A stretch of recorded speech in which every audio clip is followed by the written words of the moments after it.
Okay. Okay. Oh, we have sound. Okay, sorry. Let me turn this off so there's no reverb. Okay. For some reason, it is not showing that there is sound down at the bottom. I don't know what happened there. The usual place that it like picks up if there's audio or not, it just isn't working right now. So, thank you to my student for fantastic. Thank you for helping me through that. Sorry about that process. I don't know why I moved into a new room and my computer was like, actually, no, we're just not going to work correctly. All right. Hello to anyone watching this in the future. Hello to my student who is here now. I am going to be reading Percy Jackson and the Olympians, The Lightning Thief. Fight with my computer momentarily. Try to keep it from being quite so glitchy. Did not help. Okay. Chill. Okay.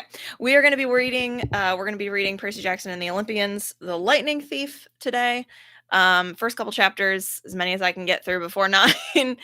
We have been reading The Gamage Cup, which was one of my teacher's favorite books. This is one of my favorite books. So this one I'm just reading for fun for myself. I have not read this in 2 years, I think. I think I started it with one of my classes last year, but we didn't finish it. So I am very excited to read it today. We are going to go ahead and get started because I spent a long time fighting with my audio. So I'm going to go ahead and rock and roll. Here we go. Percy Jackson and the Olympians, The Lightning Thief. This is book 1 of the Percy Jackson series. Chapter 1. I accidentally vaporize my pre-algebra teacher. Look, I didn't want to be a half-blood. If you're reading this because you think you might be one, my advice is close this book right now. Believe whatever lie your mom or your dad told you about your birth and try to lead a normal life. Being a half-blood is dangerous. It's scary. Most of the time it gets you killed in painful, nasty ways. If you're a normal kid reading this because you think it's fiction, great. Read on. I envy you for being able to believe that none of this ever happened. But if you recognize yourself in these pages, if you feel something stirring inside, stop reading immediately. You might be one of us. And once you know that, it's only a matter of time before they sense it too, and they'll come for you. Don't say I didn't warn you. My name is Percy Jackson. I'm 12 years old. Until a few months ago, I was a boarding student at Yancey Academy, a private school for troubled kids in upstate New York. Am I a troubled kid? Yeah, you could say that. I could start at any point in my short, miserable life to prove it, but things really started going bad last May when our 6th grade class took a field trip to Manhattan. 28 mental case kids and 2 teachers on a yellow school bus headed to the Metropolitan Museum of Art to look at ancient Greek and Roman stuff. I know, it sounds like torture. Most Yancey field trips were, but Mr. Brunner, our Latin teacher, was leading this trip, so I had hopes. Mr. Brunner was this middle-aged guy in a motorized wheelchair. He had thinning hair and a scruffy beard and a frayed tweed jacket, which always smelled like coffee. You wouldn't think he'd be cool, but he told stories and jokes and let us play games in class. He also had this awesome collection of Roman armor and weapons, and he was the only teacher whose class didn't put me to sleep. I hoped the trip would be okay. At least, I hoped that for once I wouldn't get in trouble. Boy, was I wrong. See, bad things happened to me on field trips. Like, at my 5th grade school, when we went to the Saratoga battlefield, I had this accident with a Revolutionary War cannon. I wasn't aiming for the school bus, but of course I got expelled anyway. And before that, at my 4th grade school, when we took a behind the scenes tour of the Marine World Shark Pool, I sort of hit the wrong lever on the catwalk and our class took an unplanned swim. And the time before that, well, you get the idea. This trip, I was determined to be good. All the way into the city, I put up with Nancy Bobofit, the freckly, red-headed kleptomaniac girl, hitting my best friend Grover in the back of the head with chunks of peanut butter and ketchup sandwich. Grover was an easy target. He was scrawny, he cried when he got frustrated. He must have been held back several grades because he was the only sixth grader with acne and the start of a wispy beard on his chin. On top of all that, he was crippled. He had a note excusing him from PE for the rest of his life because he had some kind of muscular disease in his legs. He walked funny, like every step hurt him, but don't let that fool you. You should have seen him run when it was enchilada day at the cafeteria. Anyway, Nancy Bobofit was throwing wads of sandwich that stuck in his curly brown hair, and she knew I couldn't do anything back to her because I was already on probation. The headmaster had threatened me with death by in-school suspension if anything bad, embarrassing, or even mildly entertaining happened on this trip. I'm going to kill her, I mumbled. Grover tried to calm me down. It's okay. I like peanut butter. He dodged another piece of Nancy's lunch. That's it. I started to get up, but Grover pulled me back to my seat. You're already on probation, he reminded me. You know who will get blamed if anything happens. Looking back on it, I wish I'd decked Nancy Bobofet right then and there. In-school suspension would have been nothing compared to the mess I was about to get myself into. Mr. Brunner led the museum tour. He rode up front in his wheelchair, guiding us through the big, echoey galleries, past marble statues and glass cases full of really old black and orange pottery. It blew my mind that this stuff had survived for 2,000, 3,000 years. He gathered us around a 13-foot tall stone column with a big sphinx on top and started telling us how it was a grave marker, a stele for a girl about our age. He told us about the carvings on the sides. I was trying to listen to what he had to say because it was kind of interesting, but everyone around me was talking, and every time I told them to shut up, the other teacher chaperone, Mrs. Dodds, would give me the evil eye. Mrs. Dodds was this little math teacher from Georgia who always wore a black leather jacket, even though she was 50 years old. She looked mean enough to ride a Harley right into your locker. She'd come to Yancey halfway through the year when our last math teacher had a nervous breakdown. From her first day, Mrs. Dodds loved Nancy Bobofet, and figured that I was devil spawn. She would point her crooked finger at me and say, "Now, honey," real sweet, and I knew I was going to get after-school detention for a month. One time, after she'd made me erase answers out of old math workbooks until midnight, I told Grover that I didn't think Mrs. Dodds was human. He looked at me real serious and said, "You're absolutely right." Mr. Brunner kept talking about Greek funeral art. Finally, Nancy Bobofet snickered something about the naked guy on the stele, and I turned around and said, "Will you shut up?" It came out louder than I meant it to. The whole group laughed. Mr. Brunner stopped his story. "Mr. Jackson," he said, "did you have a comment?" My face was totally red. I said, "No, sir." Mr. Brunner pointed to one of the pictures on the stele. "Perhaps you'll tell us what this picture represents." I looked at the carving and felt a flush of relief because I actually recognized it. That's Kronos eating his kids, right? "Yes," Mr. Brunner said, obviously not satisfied. "And he did this because..." Well, I racked my brain to remember. Kronos was the king god, and God, Mr. Brunner asked? Titan, I corrected myself. And he didn't trust his kids, who were the gods. So, Kronos ate them, right? But his wife hid baby Zeus and gave Kronos a rock to eat instead. And later, when Zeus grew up, he tricked his dad, Kronos, into barfing up his brothers and sisters. "Ew," said one of the girls behind me. And so there was this big fight between the gods and the Titans, I continued, and the gods won. Some snickers from the group. Behind me, Nancy Bobofet mumbled to a friend, "Like, we're going to use this in real life. Like, it's going to say on our job applications, please explain why Kronos ate his kids."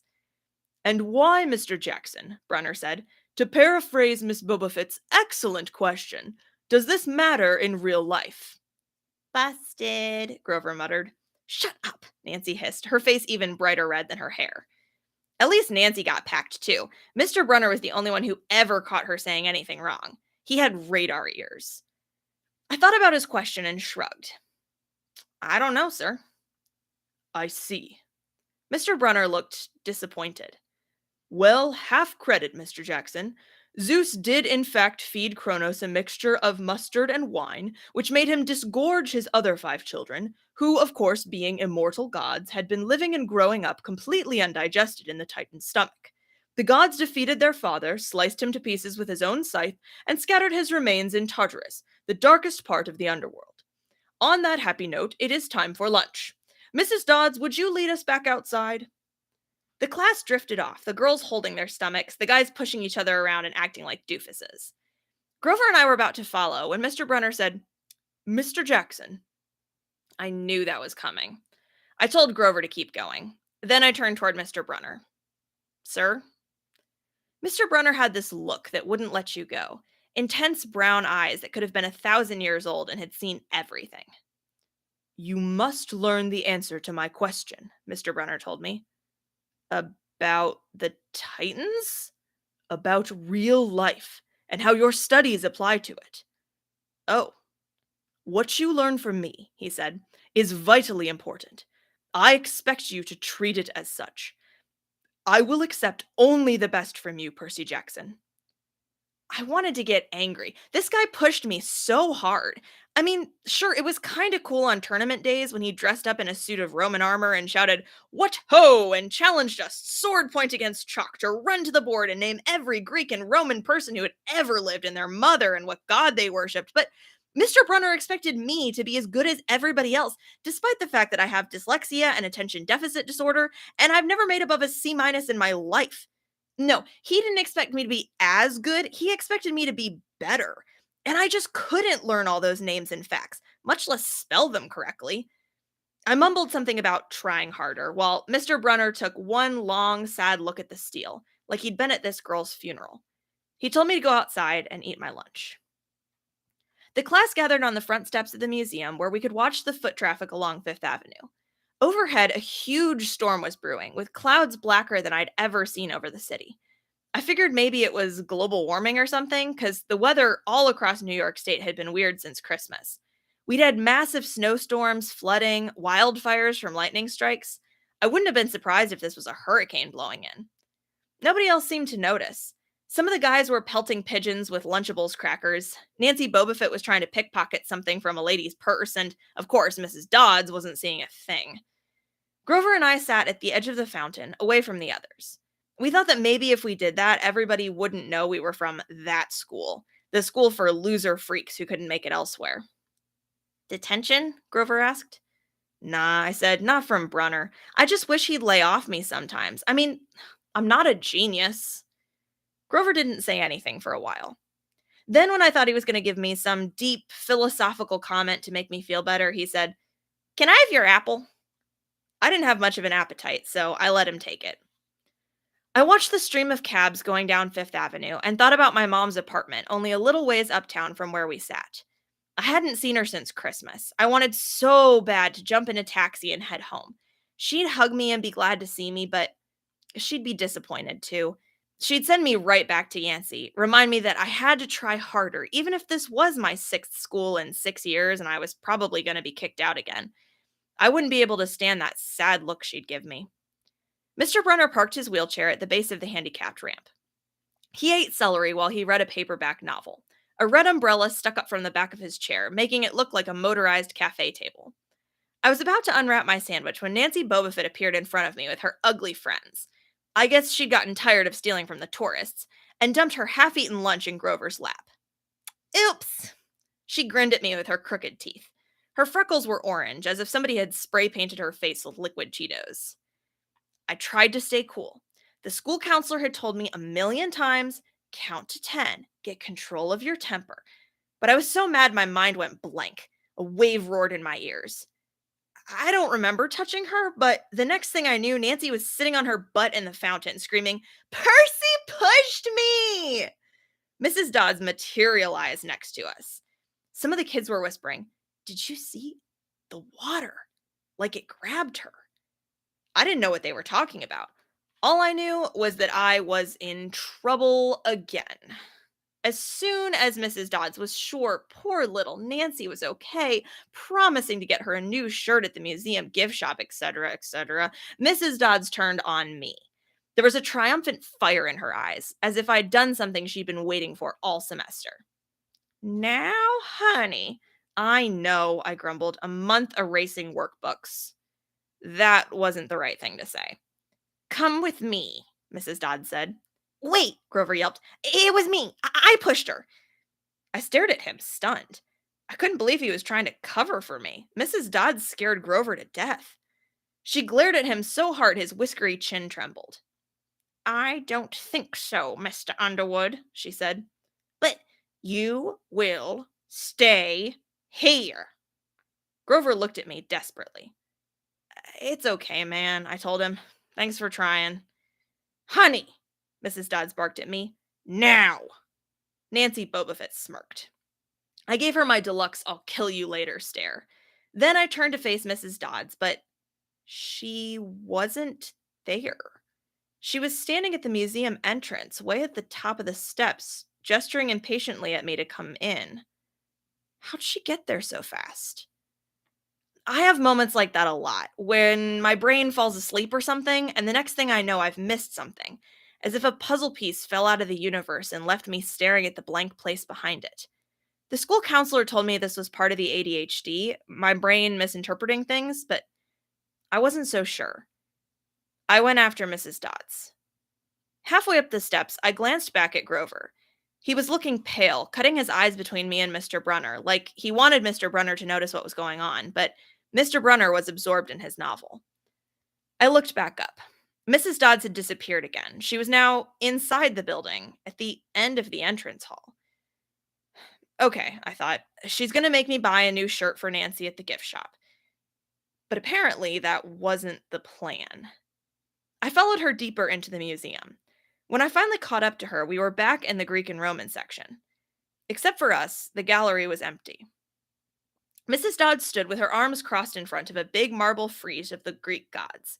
She was making this weird noise in her throat, like growling. Even without the noise, I would have been nervous.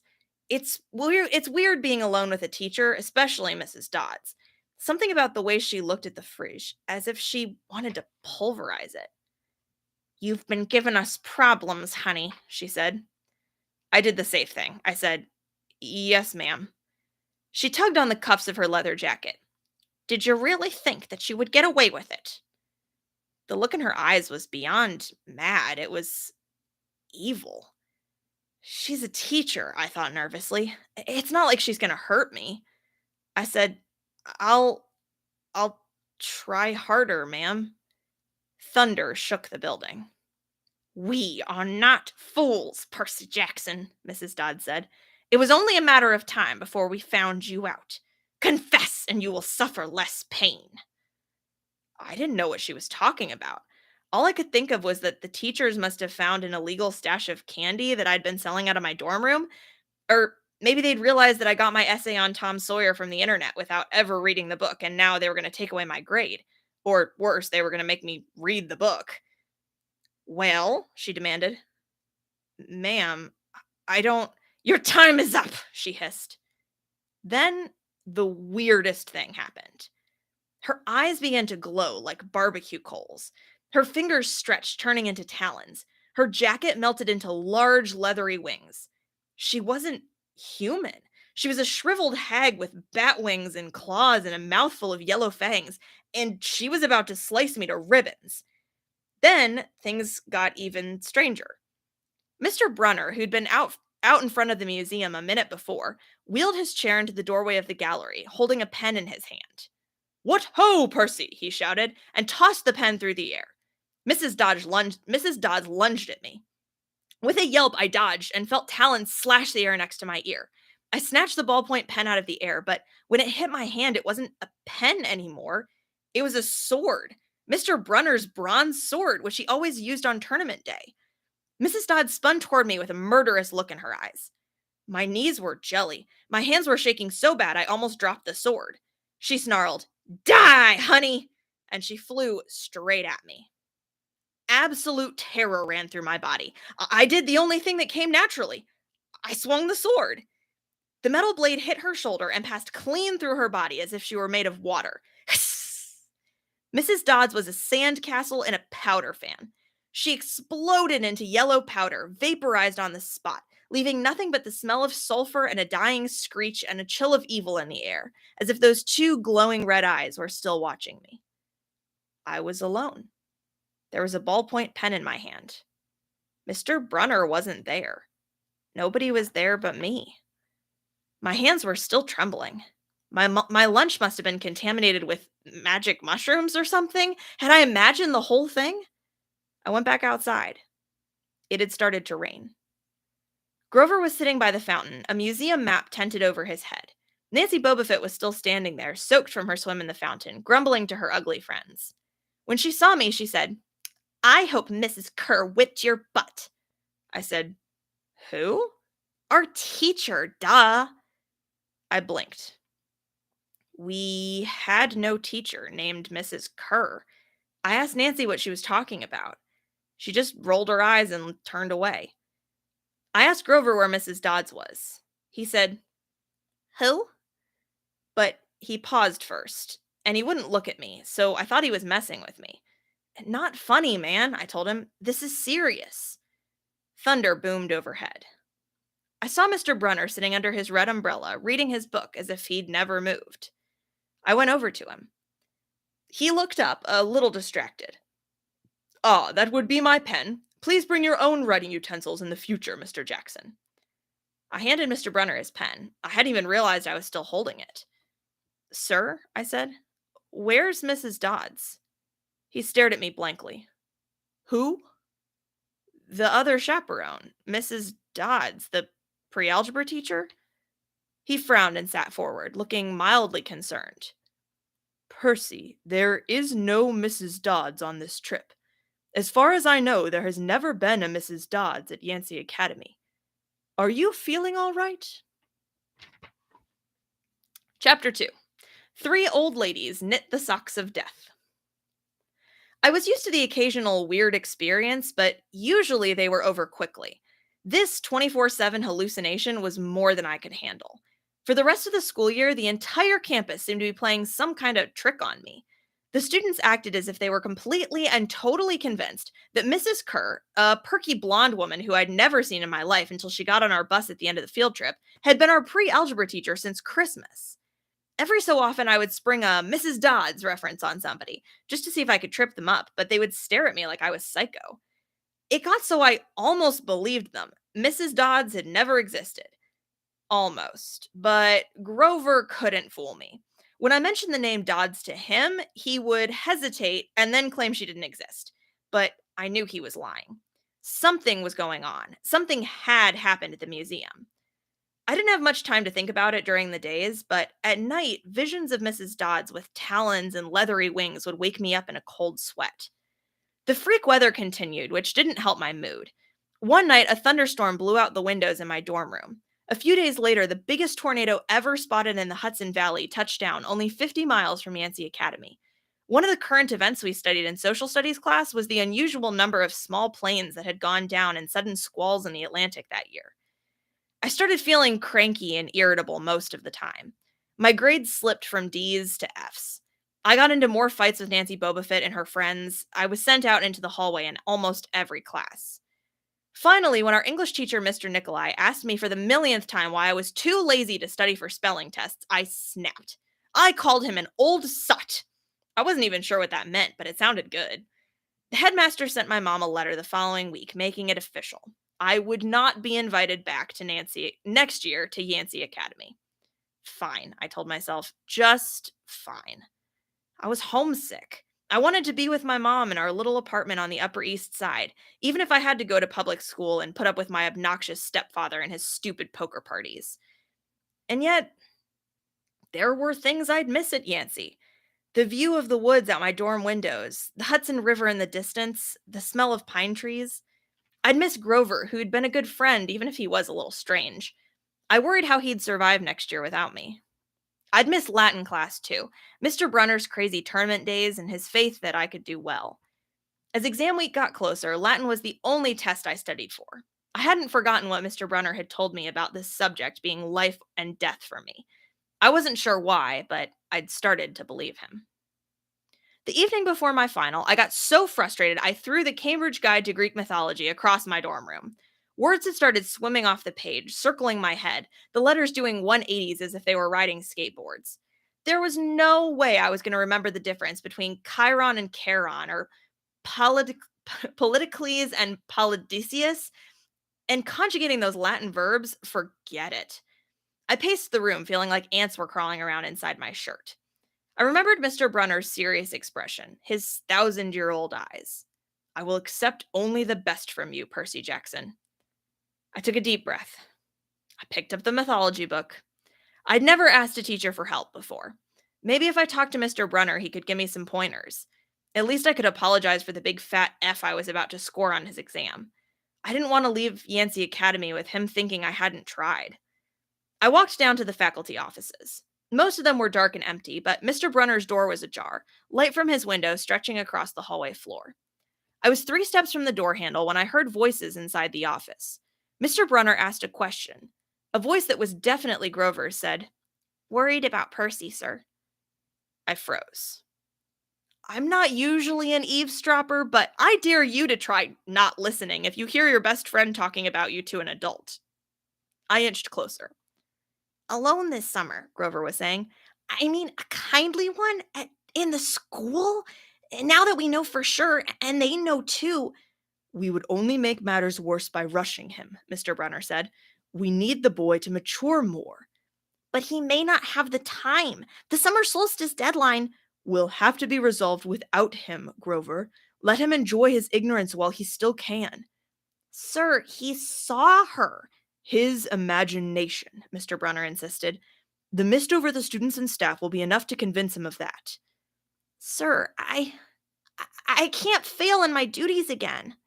Grover's voice was choked with emotion. "You know what that would mean." "You haven't failed, Grover," Mr. Brunner said kindly. "I should have seen her for what she was. Now let's just worry about keeping Percy alive until next fall." The mythology book dropped out of my hand and hit the floor with a thud. Mr. Brunner went silent. My heart hammering, I picked up the book and backed down the hall. A shadow slid across the lighted glass of Brunner's office door, the shadow of something much taller than my wheelchair-bound teacher, holding something that looked suspiciously like an archer's bow. I opened the nearest door and slipped inside. A few seconds later, I heard a slow clop, clop, clop, like muffled wood blocks, and then a sound like an animal scuffling right outside my door. A large dark shape paused in front of the glass, then moved on. A bead of sweat trickled down my neck. Somewhere in the hallway, Mr. Brunner spoke. "Nothing," he murmured. "My nerves haven't been right since the winter solstice." "Mine neither," Grover said. "But I could have sworn—" "Go back to the dorms," Mr. Brunner told him. "You've got a long day of exams tomorrow." "Don't remind me." The lights went out in Mr. Brunner's office. I waited in the dark for what seemed like forever. Finally, I slipped out into the hallway and made my way back up to the dorm. Grover was lying on his bed, studying his Latin exam notes like he'd been there all night. "Hey," he said bleary-eyed, "you gonna be ready for this test?" I didn't answer.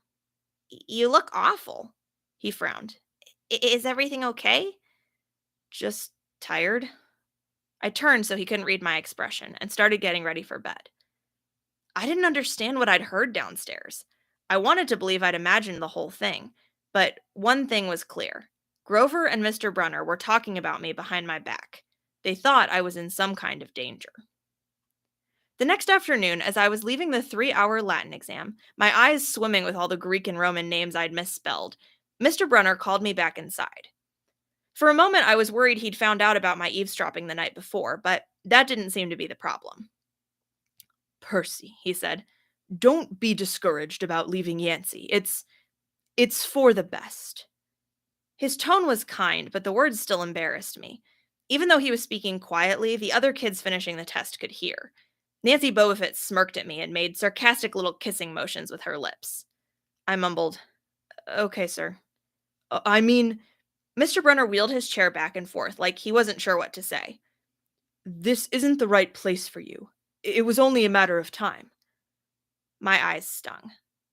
Here was my favorite teacher, in front of the class, telling me that I couldn't handle it. After saying he believed in me all year, now he was telling me that I was destined to get kicked out. Right, I said, trembling. No, no, Mr. Brenner said. Oh, confound it all. What I'm trying to say, you're not normal, Percy. That's nothing to be. Thanks, I blurted. Thanks a lot, sir, for reminding me. Percy. But I was already gone. On the last day of the term, I shoved my clothes into my suitcase. The other guys were all joking around, talking about their vacation plans. One of them was going on a hiking trip to Switzerland, another was cruising the Caribbean for a month. They were juvenile delinquents, like me, but they were rich juvenile delinquents. Their daddies were executives or ambassadors or celebrities. I was a nobody from a family of nobodies. They asked me what I'd be doing this summer, and I told them I was going back to the city. What I didn't tell them was that I'd have to get a summer job walking dogs or selling magazine subscriptions and spend my free time worrying about where I'd go to school in the fall. Ah, one of the guys said. That's cool. Then they went back to their conversation as if I'd never existed. The only person I dreaded saying goodbye to was Grover, but as it turned out, I didn't have to. He'd booked a ticket to Manhattan on the same Greyhound as I had, so there we were, together again, heading into the city. During the whole bus ride, Grover kept glancing nervously down the aisle, watching the other passengers. It occurred to me that he'd always acted nervous and fidgety when we left Yancey, as if he expected something bad to happen. Before, I'd always assumed he was worried about getting teased, but there was nobody to tease him on the Greyhound. Finally, I couldn't stand it anymore. I said, "Looking for kindly ones?" Grover nearly jumped out of his seat. What do you mean?" I confessed about eavesdropping on him and Mr. Brunner the night before the exam. Grover's eye twitched. How much did you hear?" "Oh, not much. What's the summer solstice deadline?" He winced. "Look, Percy, I was just worried for you, see? I mean, hallucinating about demon math teachers." "Grover." "And I was telling Mr. Brunner that maybe you were overstressed or something, because there was no such person as Mrs. Dodds, and Grover, you're a really, really bad liar." His ears turned pink. From his shirt pocket, he fished out a grubby business card. "Just take this, okay? In case you need me this summer." The card was in fancy script, which was like murder on my dyslexic eyes, but I finally made out something like Grover Underwood, Keeper, Half Blood Hill, Long Island, New York, 800 009 0009. "What's half—" "Don't say it aloud," he yelped. "That's my summer address." My heart sank. Grover had a summer home. I'd never considered that his family might be as rich as the others at Yancey. "Okay," I said glumly. "So, like, if I want to come visit your mansion?" He nodded. Or, or if you need me." "Why would I need you?" It came out harsher than I meant it to. Grover blushed right down to his Adam's apple. "Look, Percy, the truth is, I kind of have to protect you." I stared at him. All year long, I'd gotten in fights, keeping bullies away from him. I'd lost sleep worrying that he'd get beaten up next year without me. And here he was acting like he was the one defending me? "Grover," I said, "what exactly are you protecting me from?" There was a huge grinding noise under our feet. Black smoke poured from the dashboard, and the whole bus filled with a smell like rotten eggs. The driver cursed and limped the Greyhound over to the side of the highway. After a few minutes clanking around in the engine compartment, the driver announced that we'd all have to get off. Grover and I filed outside with everybody else. We were on a stretch of country road. No place you'd notice if you didn't break down there. On our side of the highway was nothing but maple trees and litter from passing cars. On the other side, across 4 lanes of asphalt shimmering with afternoon heat, was an old-fashioned fruit stand. The stuff on sale looked really good. Heaping boxes of blood-red cherries and apples, walnuts and apricots, jugs of cider and a clawfoot tub full of ice. There were no customers, just 3 old ladies sitting in rocking chairs in the shade of a maple tree, knitting the biggest pair of socks I'd ever seen. I mean, these socks were the size of sweaters, but they were clearly socks. The lady on the right knitted one of them, the lady on the left knitted the other. The lady in the middle held an enormous basket of electric blue yarn. All 3 women looked ancient, with pale faces wrinkled like fruit leather, silver hair tied back in white bandanas, bony arms sticking out of bleached cotton dresses. The weirdest thing was, they all seemed to be looking right at me. I looked over at Grover to say something about this and saw that the blood had drained from his face. His nose was twitching. Grover, I said, hey man, tell me they're not looking at you. They are, aren't they? Yeah, weird, huh? You think those socks would fit me? Not funny, Percy, not funny at all. The old lady in the middle took out a huge pair of scissors, gold and silver, long bladed like shears. I heard Grover catch his breath. We're getting on that bus, he told me. Come on. What? I said. It's like 1,000 degrees in there. Come on. He pried open the door and climbed inside, but I stayed back. Across the road, the old ladies were still watching me. The middle one cut the yarn, and I swear I could hear that snip across 4 lanes of traffic. Her 2 friends balled up the electric blue socks, leaving me wondering who they could possibly be for, Sasquatch or Godzilla. At the rear of the bus, the driver wrenched a big chunk of smoking metal out of the engine compartment.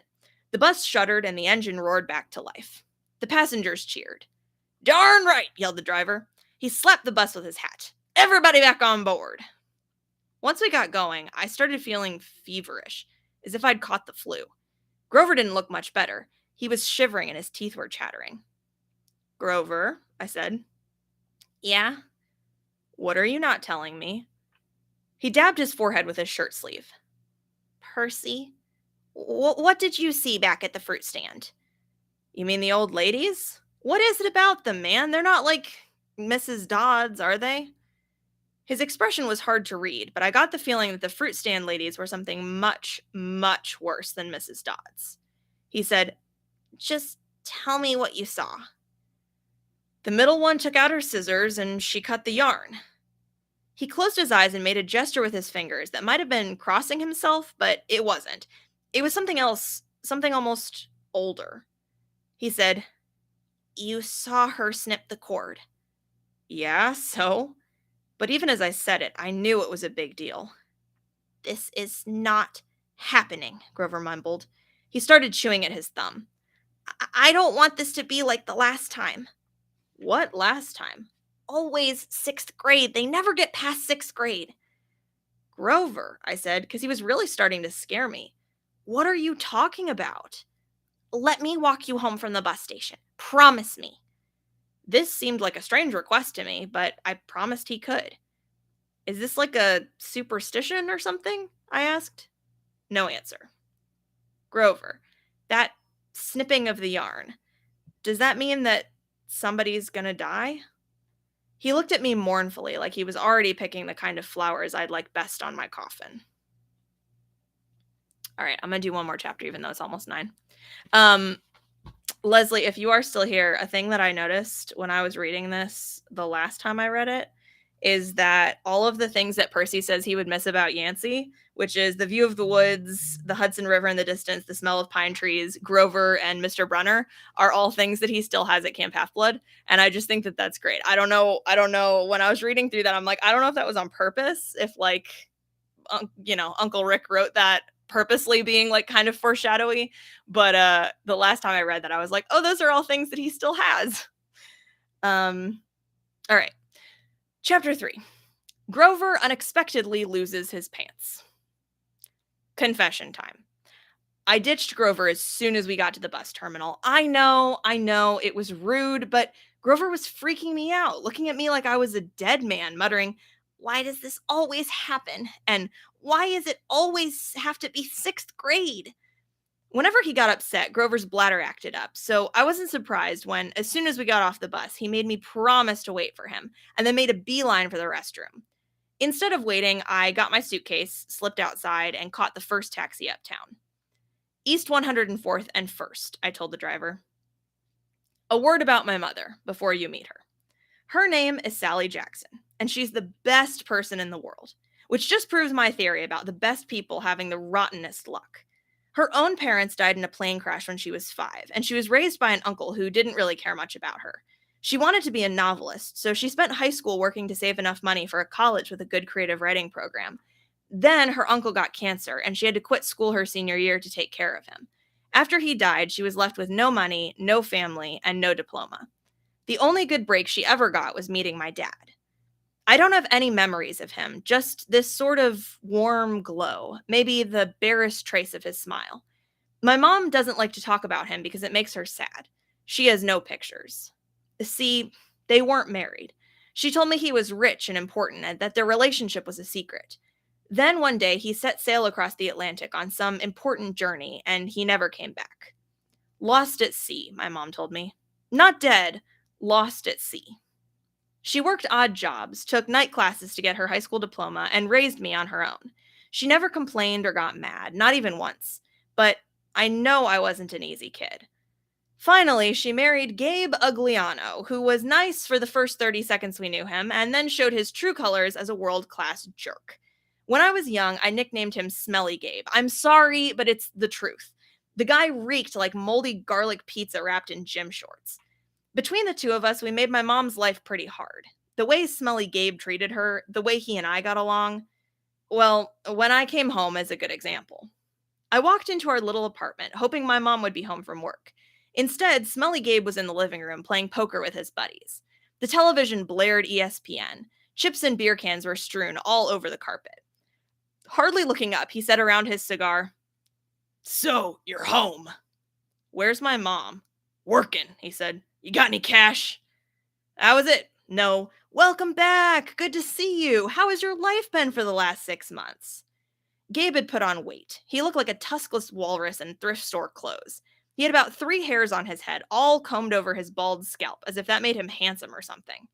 He managed the electronics megamart in Queens, but he stayed home most of the time. I don't know why he hadn't been fired long before. He just kept on collecting paychecks, spending the money on cigars that made me nauseous and on beer, of course.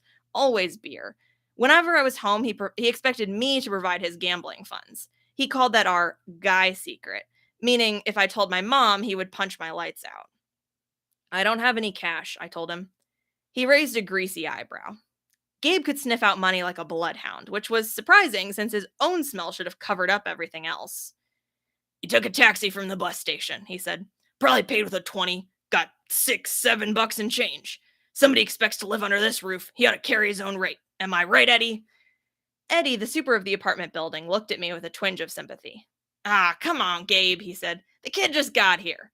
"Am I right?" Gabe repeated. Eddie scowled into his bowl of pretzels. The other two guys passed gas in harmony. "Fine," I said. I dug a wad of dollars out of my pocket and threw the money on the table. "I hope you lose." Your report card came, brain boy," he shouted after me. "I wouldn't act so snooty." I slammed the door to my room, which really wasn't my room. During school months, it was Gabe's study. He didn't study anything in there except old car magazines, but he loved shoving my stuff in the closet, leaving his muddy boots on my windowsill, and doing his best to make the place as smelly smell the and doing his best to make the place smell like his nasty cologne and cigars and stale beer. I dropped my suitcase on the bed. Home sweet home. Gabe's smell was almost worse than the nightmares about Mrs. Dodds, or the sound of that old fruit lady's shears snipping the yarn. But as soon as I thought that, my legs felt weak. I remembered Grover's look of panic, how he'd made me promise I wouldn't go home without him. A sudden chill rolled through me. I felt like something was looking for me right now. Maybe pounding its way up the stairs, growing long, horrible talons. Then I heard my mom's voice. "Percy?" She opened my bedroom door and my fears melted. My mother can make me feel good just by walking into the room. Her eyes sparkle and change color in the light. Her smile is as warm as a quilt. She's got a few gray streaks mixed in with her long brown hair, but I never think of her as old. When she looks at me, it's like she's seeing all the good things about me, none of the bad. I've never heard her raise her voice or say an unkind word to anyone, not even me or Gabe. "Oh, Percy." She hugged me tight. "I can't believe it. You've grown since Christmas." Her red, white, and blue Sweet on America uniform smelled like the best things in the world. Chocolate, licorice, and all the other stuff she sold at the candy shop in Grand Central. She'd brought me a huge bag of free samples, the way she always did when I came home. We sat together on the edge of the bed. While I attacked the blueberry sour strings, she ran her hand through my hair and demanded to know everything I hadn't put into my letters. She didn't mention anything about my getting expelled. She didn't seem to care about that. But was I okay? Was her little boy doing all right? I told her she was smothering me and to lay off and all that, but secretly I was really, really glad to see her. From the other room, Gabe yelled, "Hey, Sally, how about some bean dip, huh?" I gritted my teeth. My mom is the nicest lady in the world. She should have been married to a millionaire, not some jerk like Gabe. For her sake, I tried to sound upbeat about my last days at Yancey Academy. I told her I wasn't too down about the expulsion. I'd lasted almost the whole year this time. I'd made some new friends, I'd done pretty well in Latin, and honestly, the fights hadn't been as bad as the headmaster said. I liked Yancey Academy, I really did. I put such a good spin on the year, I almost convinced myself. I started choking up thinking about Grover and Mr. Brunner. Even Nancy Bobofit suddenly didn't seem so bad. Until that trip to the museum. What? My mom asked. Her eyes tugged at my conscience, trying to pull out the secrets. Did something scare you? No, Mom. I felt bad lying. I wanted to tell her about Mrs. Dodds and the three old ladies with the yarn, but I thought it would sound stupid. She pursed her lips. I knew she was holding back, but she didn't push me. I have a surprise for you, she said. We are going to the beach. My eyes widened. Montauk? 3 nights, same cabin. When? She smiled. As soon as I get changed. I couldn't believe it. My mom and I hadn't been to Montauk the last 2 summers because Gabe said there wasn't enough money. Gabe appeared in the doorway and growled, "Bean dip, Sally, didn't you hear me?" I wanted to punch him, but I met my mom's eyes and understood that she was offering me a deal. Be nice to Gabe for just a little while, just until she was ready to leave for Montauk. Then we would get out of here. I was on my way, honey, she told Gabe. We were just talking about the trip. Gabe's eyes got small. The trip? You mean you were serious about that? I knew it, I muttered. He won't let us go. Of course he will, my mom said evenly. Your stepfather is just worried about money. That's all. Besides, she added, Gabriel won't have to settle for bean dip. I'll make him enough 7-layer dip for the whole weekend. Guacamole, sour cream, the works. Gabe softened a bit. So, this money for your trip comes out of your clothes budget, right? Yes, honey, my mother said. And you won't take my car anywhere but there and back. We'll be very careful. Gabe scratched his double chin. Maybe if you hurry with that 7-layer dip. And maybe if the kid apologizes for interrupting my poker game. Maybe if I kick you in your soft spot, I thought, make you sing soprano for a week. But my mom's eyes warned me not to make him mad. Why did she put up with this guy? I wanted to scream. Why did she care what he thought? I'm sorry, I muttered. I'm really sorry I interrupted your incredibly important poker game. Please go back to it right now. Gabe's eyes narrowed. His tiny brain was probably trying to detect sarcasm in my statement. Yeah, whatever, he decided. He went back to his game. Thank you, Percy, my mom said. Once we get to Montauk, we'll talk more about whatever you've forgotten to tell me, all right? For a moment, I thought I saw anxiety in her eyes, the same fear I'd seen in Grover during the bus ride, as if my mom too felt an odd chill in the air. But then her smile returned, and I figured I must have been mistaken. She ruffled my hair and went to make Gabe his 7-layer dip. An hour later, we were ready to leave. Gabe took a break from his poker game long enough to watch me lug my mom's bags to the car. He kept griping and groaning about losing her cooking, and more importantly, his 78 Camaro for the whole weekend. Not a scratch on that car, brain boy, he warned me as I loaded the last bag. Not one little scratch. Like I'd be the one driving. I was 12. But that didn't matter to Gabe. If a seagull so much as pooped on his paint job, he'd find a way to blame me. Watching him lumber back toward the apartment building, I got so mad I did something I can't explain. As Gabe reached the doorway, I made the hand gesture I'd seen Grover make on the bus, sort of a warding off evil gesture, clawed hand over my heart, and then a shoving movement toward Gabe. The screen door slammed shut so hard it whacked him on the butt and sent him flying up the staircase as if he'd been shot from a cannon. Maybe it was just the wind or some freak accident with the hinges, but I didn't stay long enough to find out. I got in the Camaro and told my mom to step on it. Our rental cabin was on the South Shore, way out at the tip of Long Island. It was a little pastel box with faded curtains half sunken into the dunes. There was always sand in the sheets and spiders in the cabinets, and most of the time the sea was too cold to swim in. I loved the place. We'd been going there since I was a baby. My mom had been going even longer. She never exactly said, but I knew why the beach was special to her. It was the place where she'd met my dad. As we got closer to Montauk, she seemed to grow younger, years of worry and work and disappearing from her face. Her eyes turned the color of the sea. We got there at sunset, opened all the cabin's windows, and went through our usual cleaning routine. We walked on the beach, fed blue corn chips to the seagulls, and munched on blue jelly beans, blue saltwater taffy, and all the other free samples my mom had brought from work. I guess I should explain the blue food. See, Gabe had once told my mom that there was no such thing. They had this fight, which seemed like a really small thing at the time, but ever since my mom went out of her way to eat blue. She baked blue birthday cakes, she mixed blueberry smoothies, she bought blue corn tortilla chips and brought home blue candy from the shop. This, along with keeping her maiden name Jackson rather than calling herself Mrs. Ugliano, was proof that she wasn't totally suckered by Gabe. She did have a rebellious streak like me. When it got dark, we made a fire. We roasted hot dogs and marshmallows. Mom told me stories about when she was a kid, back before her parents died in the plane crash. She told me about the books she wanted to write someday when she had enough money to quit the candy shop. Eventually, I got up the nerve to ask about what was always on my mind whenever we came to Montauk: my father. Mom's eyes went all misty. I figured she would tell me the same thing she always did, but I never got tired of hearing it. He was kind, Percy, she said.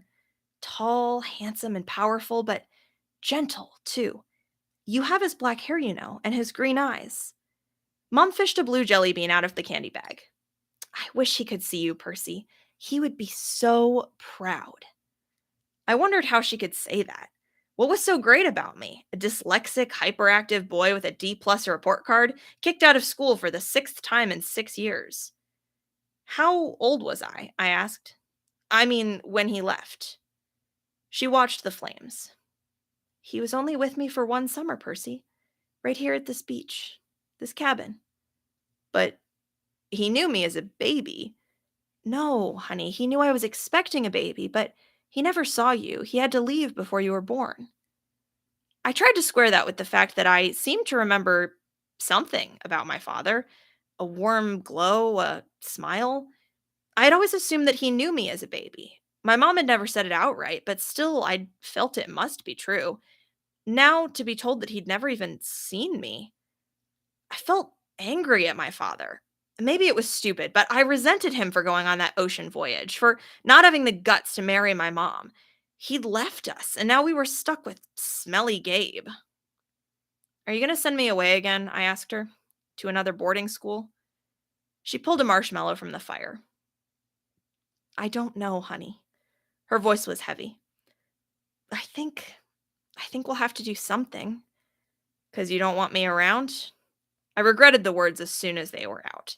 My mom's eyes welled with tears. She took my hand, squeezed it tight.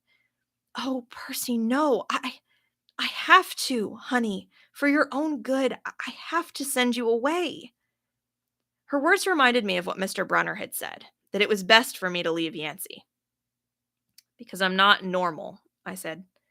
Well, you say that as if it's a bad thing, Percy. But you don't realize how important you are. I thought Yancey Academy would be far enough away. I thought you'd finally be safe. Safe from what? She met my eyes, and a flood of memories came back to me. All the weird, scary things that had ever happened to me, some of which I'd tried to forget. During 3rd grade, a man in a black trench coat had stalked me on the playground. When the teachers threatened to call the police, he went away growling, but no one believed me when I told them that under his broad-brimmed hat, the man had only one eye, right in the middle of his head. Before that, a really early memory. I was in preschool, and a teacher accidentally put me down for a nap in a cot that a snake had slithered into. My mom screamed when she came to pick me up and found me playing with a limp, scaly rope I'd somehow managed to strangle to death with my meaty toddler hands. In every single school, something creepy had happened, something unsafe, and I was forced to move. I knew I should tell my mom about the old ladies at the fruit stand and Mrs. Dodds at the art museum, about my weird hallucination that I had sliced my math teacher into dust with a sword, but I couldn't make myself tell her. I had a strange feeling that the news would end our trip to Montauk, and I didn't want that. I've tried to keep you as close to me as I could, my mom said. They told me it was a mistake, but there's only one other option, Percy. The place your father wanted to send you, and I just can't stand to do it. My father wanted me to go to a special school. Not a school, she said softly. A summer camp. My head was spinning. Why would my dad, who hadn't even stayed around long enough to see me be born, talk to my mom about a summer camp? And if it was so important, why hadn't she ever mentioned it before? I'm sorry, Percy, she said, seeing the look in my eyes, but I can't talk about it. I couldn't send you to that place. It might mean saying goodbye to you for good. For good? But if it's only a summer camp. She turned toward the fire, and I knew from her expression that if I asked any more questions, she would start to cry. That night, I had a vivid dream. It was storming on the beach, and two beautiful animals, a white horse and a golden eagle, were trying to kill each other at the edge of the surf. The eagle swooped down and slashed the horse's muzzle with its huge talons. The horse reared up and kicked at the eagle's wings. As they fought, the ground rumbled, and a monstrous voice chuckled somewhere beneath the earth, goading the animals to fight harder. I ran toward them, knowing that I had to stop them from killing each other, but I was running in slow motion. I knew I would be too late. I saw the eagle dive down, its beak aimed at the horse's wide eyes, and I screamed, "No!" I woke with a start. Outside, it really was storming, the kind of storm that cracks trees and blows down houses. There was no horse or eagle on the beach, just lightning making false daylight and 20-foot waves pounding the dunes like artillery. With the next thunderclap, my mom woke. She sat up, eyes wide, and said, "Hurricane." I knew that was crazy. Long Island never sees hurricanes this early in the summer. But the ocean seemed to have forgotten. Over the roar of the wind, I heard a distant bellow, an angry, tortured sound that made my hair stand on end. Then, much closer, like mallets in the sand. A desperate voice, someone yelling, pounding on our cabin door. My mother sprang out of bed in her nightgown and threw open the lock. Grover stood framed in the doorway against a backdrop of pouring rain. But he wasn't exactly Grover. "Searching all night," he gasped. "What were you thinking?" My mother looked at me in terror, not scared of Grover, but of why he'd come. "Percy," she said, shouting to be heard over the rain, "what happened at school? Why didn't you tell me?" I was frozen looking at Grover. I couldn't understand what I was seeing. "Oh, Sukai Ilathea," he yelled. "It's right behind me. Didn't you tell her?" I was too shocked to register that he just cursed in ancient Greek, and I'd understood him perfectly. I was too shocked to wonder how Grover had gotten here by himself in the middle of the night, because Grover didn't have his pants on, and where his legs should be, my mom looked at me sternly and talked in a tone she'd never used before. "Percy, tell me now." I stammered something about the old ladies at the fruit stand and Mrs. Dodds, and my mom stared at me, her face deathly pale in the flashes of lightning. She grabbed her purse, tossed me my rain jacket, and said, "Get in the car. Both of you, go." Grover ran for the Camaro, but he wasn't running exactly. He was trotting, shaking his shaggy hindquarters, and suddenly his story about a muscular disorder in his legs made sense to me. I understood how he could run so fast and still limp when he walked. Because where his feet should be, there were no feet. There were cloven hooves. Chapter 4 is called My Mother Teaches Me Bullfighting, and that is where we are going to stop for this evening. Thank you so much for coming. We will pick back up next Tuesday, same time, 8 o'clock Eastern. And I will hopefully see you then. Yes, Leslie, I also hate Gabe. He is the worst. I'm glad that his ending is his ending, because that is the ending that he deserves. All right, I'll see everybody next week. Bye.